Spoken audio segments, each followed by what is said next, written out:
దండయాత్రగా వెళ్తారా? రైతులకు సమస్యలు ఉంటే పరామర్శించడానికి 10,000 మందిని సమీకరించి మార్కెట్ యార్డ్లో రచ్చ చేస్తారా అని టీడీపీ నేతలు విమర్శలు గుప్పిస్తున్నారు. వైసీపీ నేతలు విధ్వంసకర శక్తులుగా మారారని అంటున్నారు.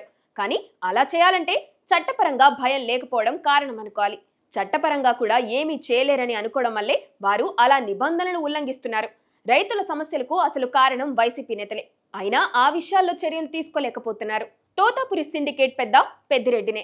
చిత్తూరు జిల్లాలో తోతాపురి మామిడి రైతులకు రేటు లేదని జగన్ రెడ్డి మార్కెట్లో రైతుల పరామర్శలకు పెద్దిరెడ్డి రామచంద్రారెడ్డి ప్లాన్ చేశారు.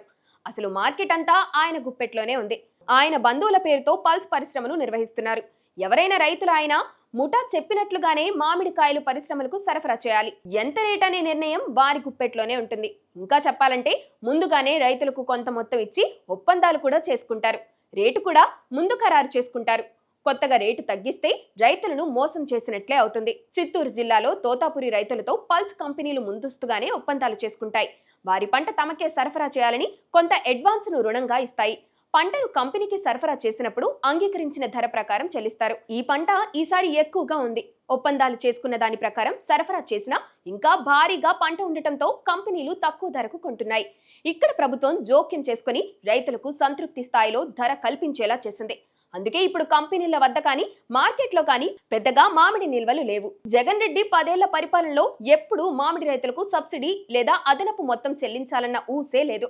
ఆయన హయాంలో రైతులకు భారీ పంట ఎప్పుడూ రాలేదు. వచ్చినా పెద్దిరెడ్డి గుప్పెట్లో పెట్టుకుని మొత్తం రైతుల్ని ఒకే రేటుకు దోపిడీ చేశారు. ఒక్కరూ నోరు మెదిపేవారు కాదు. కానీ ఇప్పుడు ఆయన దోపిడీ చేస్తూ ప్రభుత్వాన్ని నిందిస్తున్నారు. ముందుగా ఆయనకు చెందిన కంపెనీల్లో సోదాలు చేసి చర్యలు తీసుకుంటే పరిస్థితి సద్దుమణిగేదన్న అభిప్రాయం ఉంది. కానీ చర్యలు తీసుకోకపోవడంతో ఇప్పుడు రైతులపై జగన్ దండయాత్రకు బయలుదేరారు.